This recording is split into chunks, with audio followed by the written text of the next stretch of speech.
Hi hello friends, నేను Mamata. Welcome back to my Telugu channel Mana Inti మమత. ఈరోజు మన వీడియోలో ముచ్చట నన్నారి షర్బత్. సో నన్నారి షర్బత్ చాలా మంచిదండి, ఎండాకాలంలో చల్వ చేస్తుందన్నమాట. సో ఈజీగా మనము ఎలా చేసేసుకోవాలో ఆ ప్రాసెస్ అంతా మన వీడియోలోకి వెళ్ళిపోయి చూసేద్దామా. సో ఇక్కడైతే నేను నన్నారి షర్బత్ అనేది ఎలా ఉంటుందో షేర్ చేస్తున్నాను. సో ఇది వచ్చేసి హిమాచలీ నన్నారి షర్బత్, సుగంధ వేర్లతోటి తయారు చేస్తారనమాట దీన్ని. సో ఇక్కడ వేర్లు కూడా ఉన్నాయి చూసారా.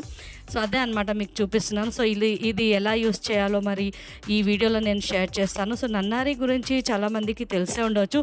మరి ఎక్కడ దొరుకుతుంది అంటే డీమార్ట్లో అయితే చాలా ఈజీగా దొరికిపోతుంది నన్నారి షర్బత్. అండ్ ప్రైస్ కూడా మరి ఏమంత ఎక్కువ లేదనమాట, మన నార్మల్ బడ్జెట్ ప్రైజే అనమాట. సో నన్నారి షర్బత్ చాలా ఈజీ అండి, తాగితే చాలా మంచిదన్నమాట. ఒంట్లో ఉన్న వేడినంతా తగ్గించేస్తుంది.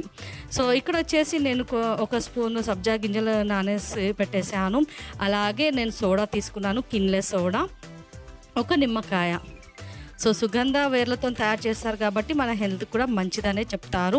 సో ఇక్కడ నేను ఎలా చేయాలో మరి షేర్ చేస్తాను. సో నేనైతే ముందుగా గ్లాస్ తీసుకున్నాను. సో ఇక్కడ ముగ్గురికి చేస్తున్నాను కాబట్టి సో 3 గ్లాసులు అయితే తీసుకున్నాను. ఒక్కొక్క స్పూన్ చొప్పున నేను ఇక్కడ మన సబ్జా గింజలు నానపెట్టిన ఉన్నాయి కదండి, అవి వేసేస్తున్నాను. సో 3 గ్లాస్ చేస్తున్నాను కాబట్టి 3 గ్లాసులు అయితే వేసేసాను. ఒక్కొక్క స్పూన్ సరిపోతుందన్నమాట. ఆ తర్వాత 3 గ్లాసులు ఉన్నాయి అని చెప్పేసి నేను ఒక్కొక్క గ్లాస్కి అరచెక్క నిమ్మరసం అయితే పిండేసాను. ఇంకా మీకు ఎక్కువ పుల్లగా కావాలి అనుకుంటే గన ఒక్కొక్క నిమ్మకాయ రసం కూడా తీసేసుకోవచ్చు అనమాట. సో ఒక్క గ్లాస్కి నాకు అరచెక్క సరిపోతుంది. సో ఇప్పుడు వచ్చేసి మనం ఇందులో చూసారా ఎంత బాగా కనిపిస్తుందో కదా, లైట్ కలర్స్లో. సో మనం ఇందులో సబ్జా గింజలు వేసాము, అలాగే నిమ్మకాయ రసం వేసాము కాబట్టి మంచి లైట్గా కనిపిస్తుంది బాగా.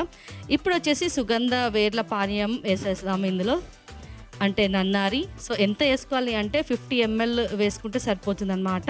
ఒకవేళ 50 ml మనకు తెలీదు అనుకుంటే కనుక ఒక గ్లాస్కి పావు కంటే తక్కువ వంతులో వేసుకోవాలి. సో నన్నారి షర్బత్ ఇలా అయితే చాలా సింపుల్గా చేసేసుకోవచ్చు. ఇందులో కూల్ వాటర్ కూడా కలిపి వేసేసుకోవచ్చు, ఐస్ క్యూబ్స్ కలిపి కూడా వేసేసుకోవచ్చు. నేనైతే ఇక్కడ సోడా తోటి మీకు షేర్ చేస్తున్నాను. సో బాగుంటుంది కదా సోడా ఫ్లేవర్లో అని చెప్పేసి సోడా వేసేస్తున్నాను ఇప్పుడు నేను. సో సోడాతోటి అయితే గ్లాస్ అయితే ఫుల్గా చేసేసాను మొత్తము. సో ఈ సమ్మర్లో ఇలాంటి ఇంట్లోనే చేసుకొని మనము చల్లగా కూల్గా తాగేస్తే మన హెల్త్ కూడా మంచిగా ఉంటుంది, ఇంకా బయటికి వెళ్ళాల్సిన పని లేదనమాట. సో ఫుల్గా వేసేస్తున్నాను అనమాట సోడా. ఒకేసారి వేసామనుకోండి పొంగులాగా వచ్చేస్తుంది కదా, కింద వేస్ట్గా పోతుందని చెప్పేసి నేను ఇలా వేసేసాను.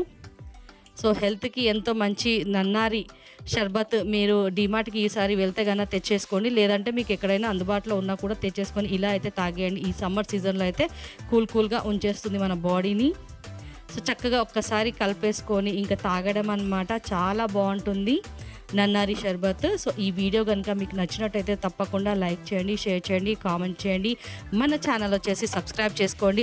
ఆల్రెడీ నేనైతే మన ఛానల్లో హెల్దీ డ్రింక్స్ గురించి అంటే గోంద్ కటీరా డ్రింక్స్ గురించి షేర్ చేశాను. మీకు నచ్చితే ఒక్కసారి చెక్అవుట్ చేయండి, లింక్ వచ్చేసి డిస్క్రిప్షన్ బాక్స్లో ఇస్తాను, తప్పకుండా చూడండి. సరికొత్త వీడియోలో కలుద్దాము. అంతవరకు బై ఫ్రెండ్స్.